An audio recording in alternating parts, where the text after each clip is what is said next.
me enu esan ebedi enkomo we ye gift tech solutions ena we share ye gift tech solutions na dwumadi e wutie we gift tech media online radio so sanso na ubetimi anya yen ewo yen social media platform hodo ni nyina so ye Facebook, Instagram, Twitter, YouTube enso so ka ho na ene edede mi no wasi yi me no san bobo nkomo me say na otwe mu yi ene na otwe de anim ne de ye di bu aso ye de ebu aso na den ena ye di bu aso de tie ne say ene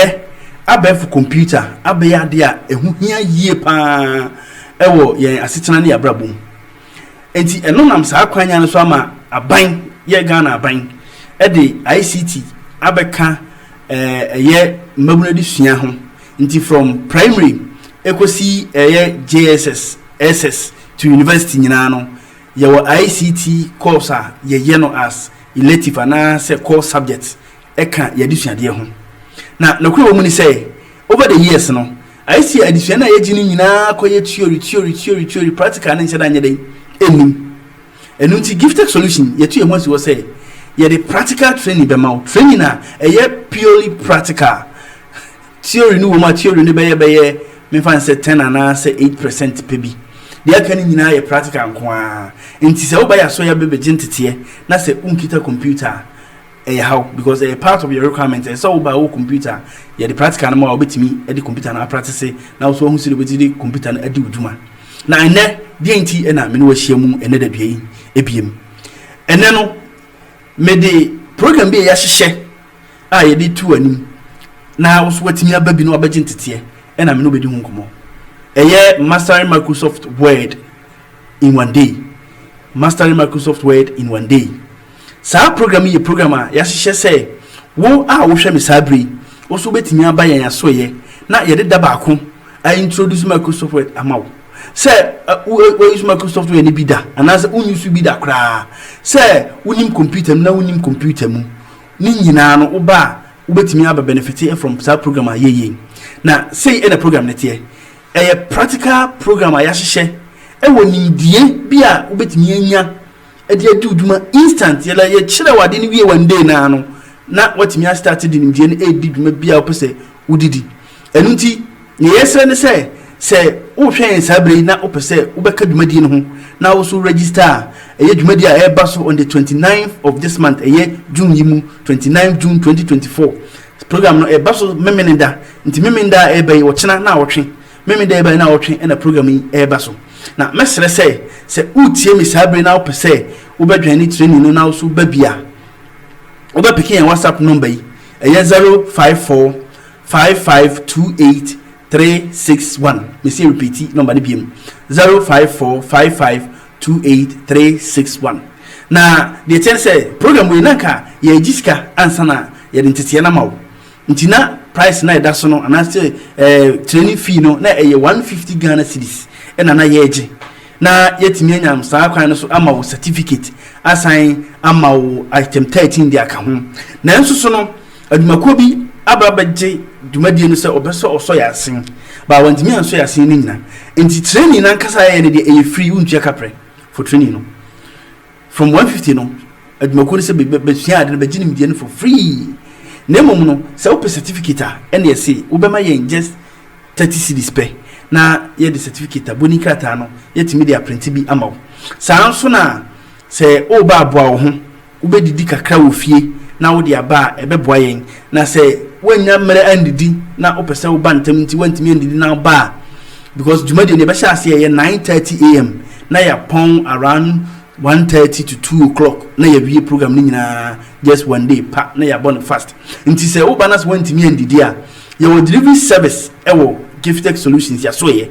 nti sa delivery company no betwen na waji obia orders anopa de opese wodi bia wodi ma won a endu se ye ma break awia no na wodi nuane na ba na wo so timi anya kwan adidi enti mesew se wani je ho na opese ugi nimde ewo Microsoft Word mu unusu bi da ebi akura umbi Microsoft Word na wabie na wasua bi pen ba rafi because etanya saade no eto da amanfo timba ya so ye na wa mayate ase se o mi wie JSS mi kusua computer mi ko SS mi kusua computer mi wie university mi kusua computer enso mi rafi men kai hwe we just say any penny be out here, bra. Yam ma refresher course. One day, no corner be no. Bet me a sign at the Microsoft Word at the Juma Beam. I obey you Microsoft Word, and it is to be use Microsoft Word at check for more than 18 years. Because the actual is purely practical and yet reading as him. And yet the only computer and AD Jumano at see baby, near my while which media did my Microsoft Word. And it is when each one pick a number no, a WhatsApp number, me patch and free, sending a WhatsApp message. It was 054 5528361. Now, if you respond, I add you to 1 hour register our person or budget titiano, Yanfa won't come. Na Messi 29th and a training air coso. Inti entraho and waste time no free just one day and I do Microsoft Word from beginner to pro in just one day. A bear surprise. Inti say, "Baby, I say into me, dear Chiniana Bacatrin in a dear bra register na bra. Na share the way gifted solution entity is it here. Now, and yet training when one a gifted solution as way. Say a band training who do I full-time training courses a year maximum 3 months now will be training na nya wontete ni na so ye pure practical training say the media kano the training a year we so ye di kan kra no computer fundamentals wona bia wa sua computer ne kakra ba wan hye nsua ni yie sa ana se wona oni computer mu kra computer no kra no wo ka se won fanye bibia wontimi fanye apart from say bia obi aso na wote ho hwe ana obi di video no hwe bi se wo yesa ni pana mesere bra ya so ye na ye ma computer fundamentals foundational knowledge no na emwa de tie ne say your computer fundamentals ni mu no ubetimi anya introduction to computer ubetimi anya introduction to Windows environment na wase benya Microsoft Office training ebia 3 months training na papa sisia na ya chewo na watimi computer no udwuma ye training ni nyina so no ye ma waboni nkrata kire se wabagye ntitie sei ya so ye sanso na ye web and mobile app development website and mobile app development and so ye ho ntitie ya so ye se opese wo HTML and CSS JavaScript and na se opese wo backend se PHP and na se Python and na se JavaScript for backend ni nyina no ba ya so ya ye betimi a kire sanso na mobile app no ye betimi a use framework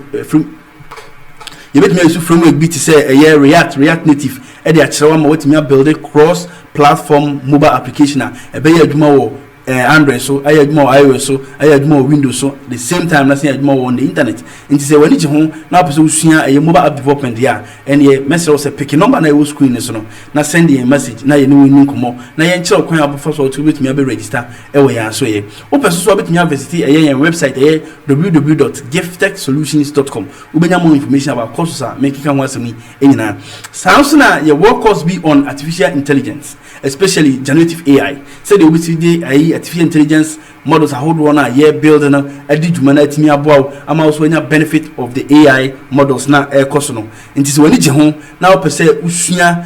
bibi fa AI ho na unya foundation knowledge AI, especially bano generative AI na ene na mesere se obe pick number na screen so no na oni edi nkomo. So person pick number na ubetimi apeke ya number no e screen so na ya WhatsApp number utie mi so ubetimi atro 054 5528361 05455288361 bra na oni enye ntete bia so na uni WhatsApp wo phone so right now o person wo frɛ yen o person wo frɛ yen o be frɛ number be frɛ so ne 050 051 5411 050 051 5411 ye training na hodo bebre ewen asoye computer networking eso ka ho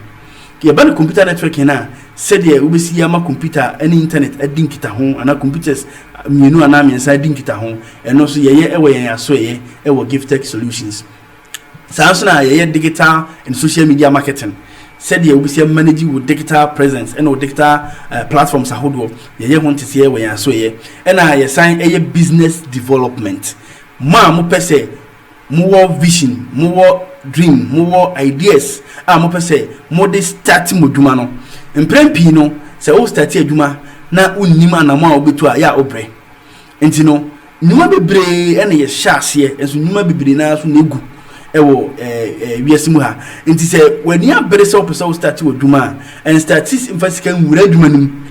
masika na nhye ansana wabeka se mehu yanka bra ye ma won tete a ebetimi ama wahwe wo idea na wo pese wo di adwuma no whether se ebeyeye ana enyeye utimi nya saa eye evidence na kire se adwuma na wo ye no ebeyeye a na wo discover se enyeye a emwa emfasika mponku wram na wo sika na akwakohye nti ye saa ntete ni bi wo yen yaso ye de di muntintima pa eye design thinking se wo dan adwene anya ntiase se idea na se adwuma bi wo ho obetimi aso ano eno no ye ho ntete saa so na ye wo product development say why you product no o start product no na wo design the product no ko si o de be ko market DM process na say product no efam ansa na atimi akodwa so ni nyina ye ho ntete ye saa wo financial literacy training for business and startups no so no ye ma ntete say de ye wuti ye bookkeeping asi ye wo sika sem ntoto ye na antimi ama wani antonton na na se ankofa ka ambrel nti sa training no so ya ade aye ewen yaso ye any other business training na hodo be bree na ye including entrepreneurship na nkasa se ka se entrepreneurship a ye hwan den na as entrepreneurship den na ese wo hunu de we na ese wunya na watimi aye bodwuma ma adwuma na koso eno ye ho ntete ye wo gifted solutions nti se wo hwe me na wo pese wo ne ye ebesua ade na se wo bedwene ya se de medical aka no ye training ni nyina ye purely practical theory sem enim eye practical se wode wonsa wadwene ni woni padua no passion na wo nyina ya de kode no ama ade na ba ni so eno na ye di hu ntintima ntino ye san wo last training me meka ho asem which is digital media journalism. Because a digital media journalism now comprise so many things, including the actual journalism course which include radio broadcasting, TV and radio presentations, newscasting, and any the kaka who will be brave. Now, the man dance so crying say, you bet you said you will build a website as a journalist and now say as a media man. Now we start here wow blogging site. I will be post 2 articles near the oho. Let me generate income. Internet in Tamina so. Sounds na you bet you the canon video blogging no. Said you will see how wow video blogging and set up a channel. Now what me create content. And a quite ben now be so. I link a platform a who do it me ma internet to do man away or internet a blogging job no. Now what me start generate revenue. And you see a training bia ya ma ewe ya so ye. Nti said you watch me from a studio hey your equipment you bit me aboa ama what me dia practices ye kana say ye kire wonu nyina ewe ya so ye. So when you ho na opese woni ye nsu ade a pick your numbers no na afi de woni ye eni nkomo. So opese wo free na e ya frefra me pacho e ya frefra 050 051 5411. Sanso na say your WhatsApp number me born a WhatsApp only. Mr. Enfre and also a 054 55 28361 054 55 28361. Send a message wo na fidie ye no eni nkomo. Ubetim so visit our website www.giftechsolutions.com. Na e hoso so be hu dwumadi aye dia hodo aye gusudi na aso wa hu de wo pese wo ne yen eye na afide wo de ho abeka yen ho na yetimi abo ama dia pese wo je bia no watimi age ama abrabo no akoso ye edi ama wo. Ye last na ye be kasafa ho ende da bia ye bo hu da hura ye kan ene se uba no daache no ene said ye kano government of Ghana kra hu say ehunya say ye called digitalization in the vice president ye friend no digitalization adentia simpie bia no obedina so bia no ka say digitalization that eno no e kire wo say aban na ni wo ho say obebo ama mabunu ene nkra eba no atimi nya internet ana say computer ntete ahodo a yebetimi dia bo ama daache no akoyi ama won nanso no ade ba ko a ye school ahodo no mu ye hu ni say eba ne practical na eni ho especially nkra school no ye primary ni JSS side ho no practically ni ho kra because computers be schools be brave Ghana ha eni computer labs. Schools be brave ofa kuroba account se me fa na sesunya ha ye we ya se we schools be 100 a emu bia be 3 ana 2 pe kra na wo computer lab a na a function make say e ye adwuma. So what point na say enti ye say e ma oba na internet school mo ma chichani e fa chalk e ntro blackboard so e ntro keyboard ne mouse blackboard so nkan kire oba na say on fa nsam me blackboard no so na we use computer da bi Brian so ye ye ma kura ne ntete a ohia eye practical knowledge na ohia no ye ma ne sa ntete no na entimi mmoa no na mmoa ne daache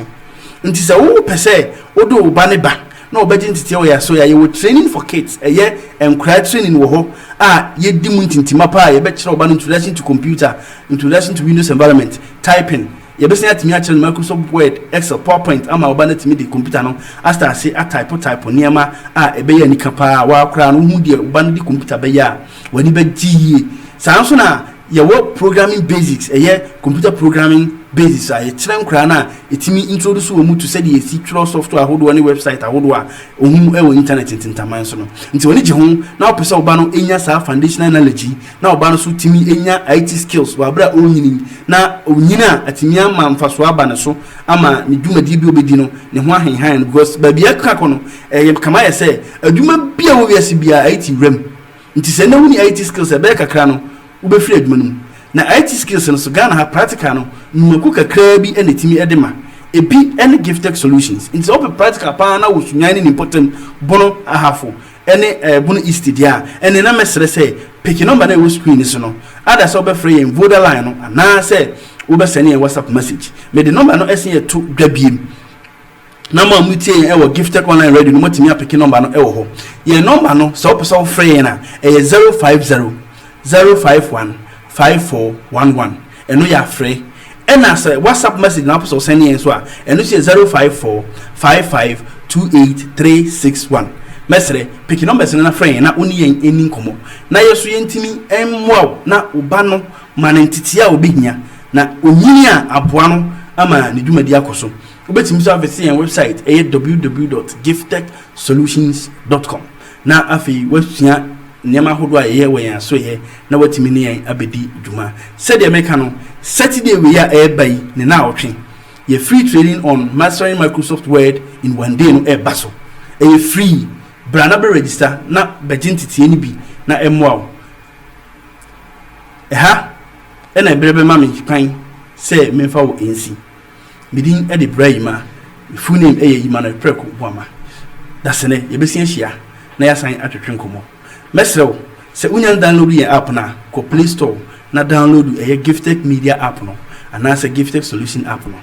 na sign tie yen www.giftedmedia.com said ye be ya nsema ye twetwe gifted media online radio so no education ya de ma ene de keka ka ho no so betimi anya bi atie na aboa until say ye be share bi mu no ena me de o ebesi